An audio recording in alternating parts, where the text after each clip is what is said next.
Do you self-sabotage?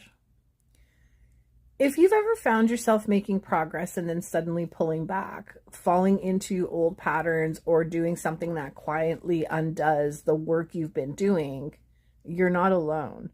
Self-sabotage is incredibly common in addiction and recovery, and it's often misunderstood because it's easy to think, what's wrong with me? Why do I keep doing this? But self-sabotage isn't usually about a lack of motivation.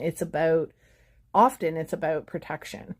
For many people, addiction started as a way to cope, to numb pain, manage stress, or survive overwhelming emotions. So when things begin to change, when healing starts, your nervous system can interpret that as something unfamiliar, even unsafe. Sometimes chaos feels more predictable than peace. And without realizing it, you might start procrastinating, push people away, break commitments to yourself, downplay your progress, or return to behaviors that feel more familiar to you. Not because you want to fail, but because there's a part of you that is trying to stay in what it knows. Self-sabotage can also come from deeper beliefs like, I don't deserve to feel better. This won't last. If I get better, I'll be disappointed again. These beliefs often form through trauma, shame, or repeated setbacks. So what can help? First, awareness without judgment. Notice the pattern gently. Instead of saying, I messed everything up, try asking, what part of me feels unsafe right now?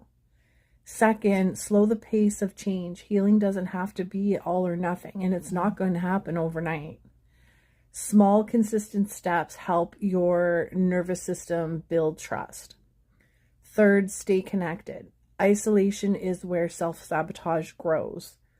And whether it's community support, group supports, or safe people, connection brings perspective.